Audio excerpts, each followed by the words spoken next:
Unajua mimi nimekaa nikafikiria sana Chelsea, nikaona ni ambacho kitu kinaiporomosha timu ni utoto.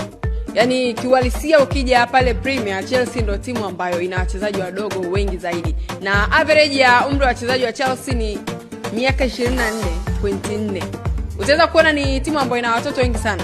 Sasa utoto huo wanaoleta mpaka uwanjani. Ukiangalia mpaka sasa hivi Chelsea ndio timu ambayo ina red card nyingi zaidi kwa msimu huu. Mpaka sasa hivi ina red card 10. Na hizo red card kuna baadhi ya mechi imewagharimu wakapoteza alama. Mfano mchezo dhidi ya Manchester United ambao walifungwa goli 2-1, Chelsea walipata red card mapema zaidi, alipewa Sanchez goalkeeper.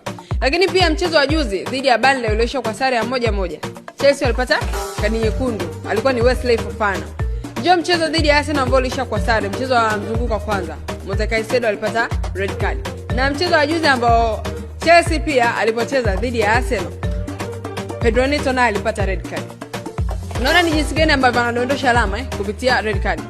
Yaani pale Chelsea mimi mpaka sasa hivi sijaona mchezaji ambaye yani naweza nikamchukua nikampeleka labda Man City, nikampeleka Arsenal, nikampeleka Liverpool ama Man U akawa ni kiongozi wa timu. Kidogo naweza kumsema Reece James.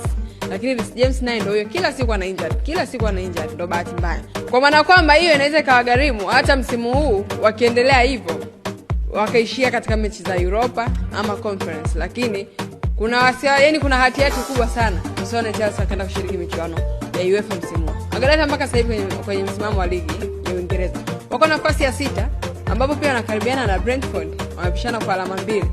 Na kila siku tunaona akiendelea kuporomoka Chelsea.